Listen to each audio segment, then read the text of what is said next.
City India news, महाराष्ट्रातील लोकप्रिय news channel.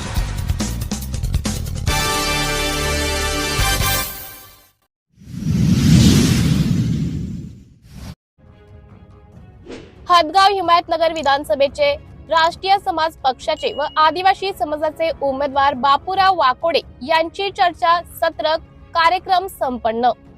गुरुवार दिनांक 14 नोव्हेंबर 2024 रोजी हदगाव येथील रविदास नगर येथे कार्यकर्त्यांसोबत चर्चासत्र कार्यक्रम संपन्न झाला। यावेळी प्राध्यापक विष्णू गोरे, राष्ट्रीय समाज पक्षाचे मराठवाडा अध्यक्ष सखाराम वाकोडे, चोंडे चिकाळा व शेकडो पदाधिकारी कार्यकर्ते यावेळी उपस्थित होते। पाहुयात हदगाव हिमायतनगर विधानसभेचे राष्ट्रीय समाज पक्षाचे व आदिवासी समाजाचे उमेदवार बापूराव रामजी वाकोडे यांची प्रतिक्रिया।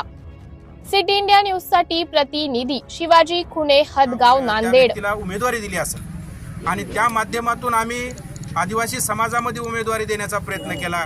कारण त्याचं कारण एक आहे की कारण येणाऱ्या काळामध्ये आदिवासींचे काय प्रश्न आहेत ही त्याच माणसाला माहिती असते।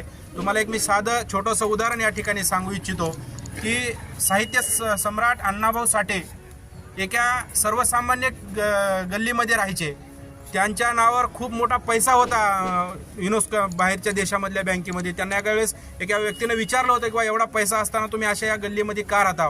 त्यावेळेस अण्णाभाऊ साठेने सांगितलं होतं की मी जोपर्यंत या लोकांमध्ये राहणार नाही तोपर्यंत या लोकांचे प्रश्न मला कळणार नाहीत आणि ती प्रश्न जर मला कळले तरच माझ्या लेखणीमध्ये त्यांचे प्रश्न मला मांडता येतील। मग अशा पद्धतीचा आपण माणूस दिलाय की एक आदिवासी माणूस आहे, एक सर्वसामान्यमध्ये राहणारा माणूस आहे। बरं तो व्यक्ती असा आहे, क्वालिफाईड आहे, अनेक पदावर त्यांनी काम केलेलं आहे, प्रशासनातला त्यांना अनुभव आहे, सामाजिक क्षेत्रातला त्यांना अनुभव आहे, राजकीय क्षेत्रातला अनुभव आहे। मग या ठिकाणी एवढ्या पद्धतीचा क्वालिफाईड म्हणजे चारी बाजूने जर तुम्ही विचार केला तर एवढ्या चौरंगी चिरा मला वाटत नाही की आतापर्यंतच्या इतिहासात हिमायतनगर हदगाव या विधानसभेमध्ये कुठल्याच पक्षाने उमेदवार दिला नसेल।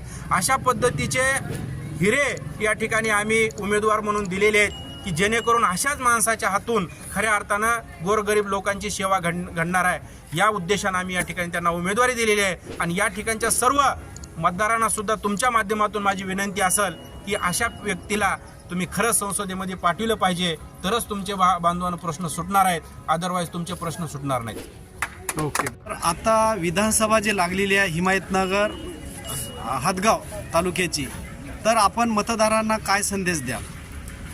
मी बापूराव रामजी वाकोडे, राहणार तळेचीवाडी, तालुका हदगाव, जिल्हा नांदेड येथील उमेदवार आहे। मला विधानसभेसाठी माधवराव जानकर साहेबांनी तिकीट दिलेलं आहे। त्या तिकिटाची निशाणी सिटी आहे। मला अतिशय आनंद झालेला आहे। माधवराव जानकर साहेबाचे माझे बरेच पूर्वीचे संबंध आहेत। आदिवासी समाजाची संख्या 50,000 इथं आहे। 50,000 संख्या पाहून माधवराव जानकर साहेबांनी मला तिकीट सुद्धा दिले आहे। गोरगरिबाची सेवा करण्यासाठी आणि धनगर समाजसुद्धा या ठिकाणी भरपूर प्रमाणात आहे। गोरगरिबाची सेवा करण्यासाठी मला फील्डचा भरपूर अनुभव आहे। मी बरेच कामं या तालुक्यात केलेली आहे। शिव म्हणून काम केलेलं आहे, महानगरपालिकेने मंडळाधी काम केलं, प्रत्यक्ष लोकांच्या भेटीसाठी घरोघर जाऊन मी घेत आहे। मला अतिशय आनंद आहे। या ठिकाणची जाणकार मंडळी अतिशय जवळून मला पाहतात। या ठिकाणी सतत काम करत असल्यामुळं या मंडळीला माझा प्रत्यक्ष चेहरा पाहत आहे, समोर माहीत आहे। आणि या ठिकाणी आदिवासी समाजाचे खेड्यापाड्यात राहणारे लोक अतिशय गरीब आणि दलित वस्तीचे असल्यामुळं त्यांच्यावर बराचसा अन्याय होतो। तो अन्याय पाहता असताना निराकार करण्यासाठी आतापर्यंत कोणीही 40-50 वर्षात काही काम केलेलं नाही। त्याच्यामुळं मला थोडीशी चीड आहे की दऱ्याखोऱ्यातून राहिलेला माणूस आता या लोकांवर झालेला अन्याय दूर करण्यासाठी, तसंच इतर समाजाचे लोकसुद्धा या तालुक्यामध्ये दुःखी आहेत, त्यांच्या भावनासुद्धा दुःखी आहेत। या ठिकाणी इसापूर धरणाचं पाणी आहे, इसापूर धरणाचं पाणी आमच्या दऱ्याखोऱ्यातील या भागाच्या लोकाला, मराठा सावरव या लोकांच्या भागाला पाणी मिळत नाही।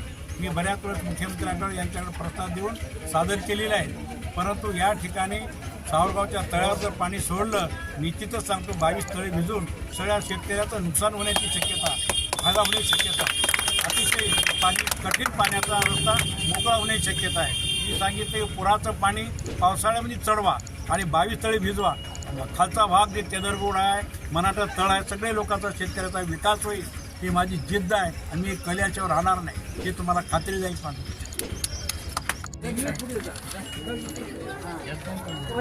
बसायले का सगळे? इकडून पण घ्या बाळा, इकडून घ्या.